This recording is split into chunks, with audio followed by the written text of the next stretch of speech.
মার্কিন president Donald Trump সম্প্রতি Iran যুদ্ধ দ্রুতই শেষ হবে বলার 2 দিনের মধ্যেই ইরানে নতুন করে হামলার হুমকি দিল যুক্তরাষ্ট্র ও ইসরায়েল। বৃহস্পতিবার ওয়াশিংটন ডিসিতে এক সংবাদ সম্মেলনে মার্কিন প্রতিরক্ষামন্ত্রী পিট হেগসেথ বলেছেন, যতদিন প্রয়োজন ততদিন ইরানের সব বন্দরে যুক্তরাষ্ট্র অবরোধ জারি রাখবে। চুক্তি না করলে ইরানে নতুন করে হামলাও চালানো হবে।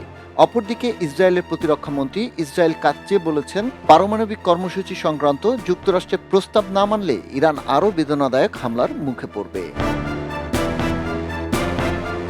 এদিকে তেহরান ওয়াশিংটনের মধ্যে চুক্তি করাতে মধ্যস্থতার অংশ হিসেবে ইরান সফরে গেছেন পাকিস্তানের সেনাপ্রধান অসীম মুনির। এছাড়া পাকিস্তানের প্রধানমন্ত্রী শেহবাজ শরীফও মধ্যপ্রাচ্য সফরে আছেন।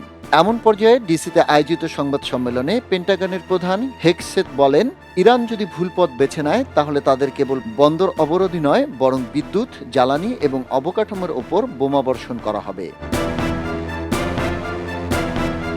এএফপির প্রতিবেদন অনুযায়ী ইসলামাবাদে অনুষ্ঠিত সংলাপ ব্যর্থ হওয়ার পর গত সোমবার ইরানি বন্দরগুলোতে অবরোধ শুরু করে মার্কিন নৌবাহিনী। পিট হেগসেথের পাশাপাশি সংবাদ সম্মেলনে যুক্তরাষ্ট্রের joint chief of staff Dan Kane বলেন, কেউ এই অবরোধ অমান্য করলে শক্তি প্রয়োগ করা হবে। এখন পর্যন্ত অবরোধ অমান্য করা 13টি জাহাজকে ফেরত পাঠানো হয়েছে। তবে ড্যান কেইন এমন দাবি করলেও জাহাজ চলাচল ট্র্যাকিংয়ের সংস্থা কেপলারের তথ্য অনুযায়ী সোমবার অবরোধ শুরুর কয়েক ঘন্টা পরই 2টি জাহাজ সফলভাবে হরমুজ প্রণালী অতিক্রম করে। চিরপ্রতিদ্বন্দ্বী দুই দেশের হামলার হুমকির জবাবে ইরানের পক্ষ থেকে তাৎক্ষণিকভাবে প্রতিক্রিয়া পাওয়া যায়নি।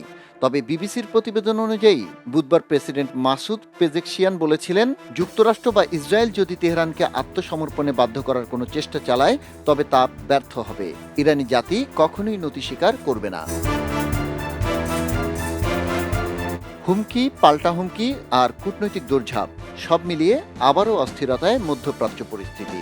ফলে বিশ্বজুড়ে এখন একটাই প্রশ্ন, থামবে কি সংঘাত, নাকি আরেকটি নতুন যুদ্ধের দিকে এগিয়ে যাবে বিশ্ব? খবরের কাগজ, নিখাদ, নির্ভীক, নিরপেক্ষ।